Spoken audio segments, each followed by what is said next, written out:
প্রিয় ভাইরা মা বোনেরা, অনেককে দেখা যায় অনেকের সাথে শত্রুতামি করে, হিংসা করে। আজকে আমি আপনাদেরকে কোরআনের একটি আয়াত বলবো, একটি মাত্র আয়াত পড়ুন আর শত্রুকে উচিত শিক্ষা দেন। এই একটি পাঠ করলে দেখবেন শত্রু আপনার কোনো কিছু করতে পারবে না, শত্রু দমন হয়ে যাবে, দুর্বল হয়ে যাবে। কিছু মানুষ আছে দেখবেন আপনার ভালো দেখলে হিংসা করে। এটা আমাদের দেশের মানুষের মধ্যে অনেক বেশি দেখা যায়। এটাকে কুকুরের স্বভাব বলা হয়েছে। দেখবেন একটা কুকুর একা একটা গরু খেতে পারবে না, সে জানে এটা পচে যাবে, নষ্ট হয়ে যাবে, তারপরেও এখানে অন্য কুকুরকে আসতে দেয় না। তদ্রূপ মানুষের মধ্যে এমন মানুষ আছে যে আমি এটা পাবো না, তারপরও এটা তোমাকে পেতে দিব না, এরকম মানুষ কিন্তু আছে। এজন্য রাসূলুল্লাহ সাল্লাল্লাহু আলাইহি ওয়াসাল্লাম হাদিসে বলেন, মান সালিমাল মুসলিমুনা মিন লিসানিহি ওয়া ইয়াদি। রাসূল বলেন, ওই ব্যক্তি আমার উম্মত নয় যেই ব্যক্তির হাত এবং মুখ দ্বারা অপর মুসলমান নিরাপদ নয়। অথচ আল্লাহ তাআলা পবিত্র কোরআন আল কারীমের সূরাতুল হুজরাতের মধ্যে বলেন, ইন্নামাল মুমিনুনা ইখওয়া ফাআসলিহু বাইনা আখাওয়াইকুম। একজন মুসলমান অপর মুসলমানের ভাই, সুতরাং তোমরা একে অপরকে মিলিয়ে দাও, তোমরা একে অপরের প্রতি সদয় হও। অথচ আমাদের একে অপরের প্রতি ঘৃণ্য মনোভাব, হিংসাত্মক মনোভাব কাজ করে। আমরা একে অপরকে ক্ষতি করার চেষ্টা করি, এটা কিন্তু একদমই করা উচিত নয়। এজন্য প্রিয় ভাইরা মা বোনেরা, যখনই দেখবেন কেউ আপনার শত্রুতামি করতেছে, আপনার ক্ষতি করার চেষ্টা করতেছে, আপনার পিছনে লেগেছে, সঙ্গে সঙ্গে আপনি কোরআনে পাকের এই আয়াতটি পাঠ করবেন। দেখেন, শত্রু কিন্তু সবার আছে। আমাদের নবীজিরও শত্রু ছিল, ইব্রাহিম নবীর শত্রু ছিল, নূহ নবীর শত্রু ছিল, মূসা নবীর শত্রু ছিল, হযরতে জাকারিয়া আলাইহিস সালামেরও শত্রু ছিল। হযরতে জাকারিয়া আলাইহিস সালামকে শত্রুরা করাত দিয়ে কেটে একেবারে দুই টুকরো করে ফেলেছিল, নাউযুবিল্লাহ। মূসা নবীর ব্যাপারে আপনারা জানেন, ফিরাউন তাকে কি পরিমাণের কষ্ট দিয়েছিল, নির্যাতন করেছিল। নূহ আলাইহিস সালাম যখন নামাজ পড়তেন, শত্রুরা পিছন দিক থেকে কুঠারাঘাত করতেন, নাউযুবিল্লাহ। এবং হযরতে ইব্রাহিম আলাইহিস সালামকে শত্রুরা অগ্নিকুণ্ডে নিক্ষেপ করেছিল। এবং আমাদের নবীজিকেও মক্কার কাফেররা, আবু জাহেল, উতবা, সাহেবারা কি পরিমাণের কষ্ট দিয়েছিল, নির্যাতন করেছিল। এজন্য প্রিয় ভাইরা মা বোনেরা, শত্রু থাকতেই পারে, শত্রু থাকাটা স্বাভাবিক। তবে সেই শত্রুকে মোকাবেলা করা, শত্রুকে দমন করার ক্ষমতা, পাওয়ার আল্লাহ পাক রব্বুল আলামিন কোরআন আল কারীমের মধ্যে দিয়ে দিয়েছেন। এজন্য যে আয়াতটির কথা বলতেছিলাম, এই আয়াতটি আপনারা শুধুমাত্র 3 বার পড়বেন, ইনশাআল্লাহ শত্রু দমন হয়ে যাবে, দুর্বল হয়ে যাবে, এমনকি আপনার পায়ে ধরে ক্ষমা চাইতে বাধ্য হবে, কান্নাকাটি করবে। জীবনে কোনোদিন আপনার ক্ষতি করার, আপনার পিছনে পড়ার দুঃসাহস করবে না। আপনাকে দেখলে সালাম দিবে, সম্মান করবে ইনশাআল্লাহ।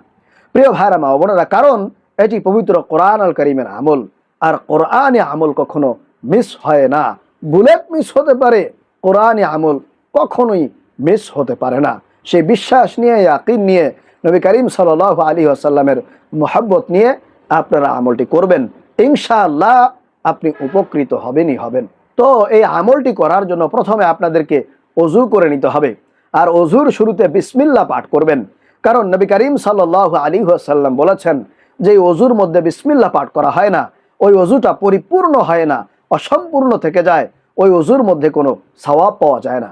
এজন্য অবশ্যই বিসমিল্লাহ পাঠ করে আপনারা ওযু শুরু করবেন। আর ওযু যখন হয়ে যাবে, তখন আকাশের দিকে তাকিয়ে কালিমায়ে শাহাদাতটা একবার এইভাবে শাহাদাত আঙ্গুলে আকাশের দিকে উঁচু করে একবার পাঠ করবেন, এইভাবে, আশহাদু আল্লা ইলাহা ইল্লাল্লাহু ওয়াহদাহু লা শারীকা লাহু ওয়া আশহাদু আন্না মুহাম্মাদান আবদুহু ওয়া রাসূলুহু। এই আমলটা করলে আল্লাহ তাআলা বলেন, ও আমার বান্দা বান্দিরা, যারা যারা এই আমলটি করেছো, আমি আল্লাহ তোমাদের জন্য জান্নাতের 8টি দরজা খুলে দিব। যে কোনো দরজা দিয়ে চাইলে তোমরা হাসরের ময়দানে, কিয়ামতের দিনে জান্নাতে প্রবেশ করতে পারবে। সুবহানাল্লাহ, আল্লাহু আকবার। এজন্য কেন মিস করবেন? যখনই ওযু করবেন, শুরুতে বিসমিল্লাহ পাঠ করবেন, আর ওযু হয়ে গেলে আপনারা কালিমায়ে শাহাদাতটা এইভাবে পাঠ করে নেবেন। তো ওযু যখন হয়ে যাবে, আপনারা পবিত্র পরিষ্কার জায়গায় বসে যাবেন। বসার পরে 1 নম্বরে 3 বার ইস্তেগফার পাঠ করবেন। নিজের গুনাহের কথা, অন্যায়ের কথা, পাপের কথা স্মরণ করে করে আল্লাহর কাছে ক্ষমা চাওয়ার জন্য, আল্লাহ তাআলাকে সন্তুষ্ট করার জন্য 3 বার আপনারা ইস্তেগফার পাঠ করবেন এইভাবে, আস্তাগফিরুল্লাহাল্লাযী লা ইলাহা ইল্লা হুয়াল হাইয়ুল কাইয়্যুম ওয়া আতুবু ইলাইহি আস্তাগফিরুল্লাহাল্লাযী লা ইলাহা ইল্লা হুয়াল হাইয়ুল কাইয়্যুম ওয়া আতুবু ইলাইহি আস্তাগফিরুল্লাহাল্লাযী লা ইলাহা ইল্লা হুয়াল হাইয়ুল কাইয়্যুম ওয়া আতুবু ইলাইহি। এই ইস্তেগফার পাঠ করলে আল্লাহ তাআলা আপনার জীবনের যৌবনের যত গুনাহ আছে আল্লাহ তাআলা ক্ষমা করে দিবেন, যদি আপনি মন থেকে আল্লাহর কাছে ক্ষমা চাইতে পারেন, অনুতপ্ত হতে পারেন। এরপরে আপনারা 3 বার নামাজের দুরূদ ইব্রাহিম পাঠ করবেন, আল্লাহ রসুলকে খুশি করার জন্য, সন্তুষ্ট করার জন্য, আল্লাহ রসুলের মহব্বত নিয়ে, ভালোবাসা নিয়ে। প্রিয় ভাইয়েরা, মা বোনেরা, একবার যদি আপনি আল্লাহ রসুলকে খুশি করার জন্য মহব্বত সহকারে দুরূদ পাঠ করতে পারেন, তাহলে আল্লাহ তাআলা আপনার আমল নামায় সঙ্গে সঙ্গে 10টি নেকি লিপিবদ্ধ করে দেন, 10টি গুনাহ খাতা আপনার আমল নামা থেকে কেটে দেন, মুছে দেন। এমনকি আপনার মর্যাদা আল্লাহ তাআলা 10 গুণ বৃদ্ধি করে দেন এবং আপনার নাম, ঠিকানা, পরিচয় সকল কিছু আল্লাহ রসুলের কাছে পৌঁছে দেন। আল্লাহু আকবার। এজন্য অবশ্যই মহব্বত নিয়ে, ভালোবাসা নিয়ে আল্লাহ রসুলকে খুশি করার উদ্দেশ্যে নামাজের দুরূদ ইব্রাহিম 3 বার পাঠ করবেন এইভাবে।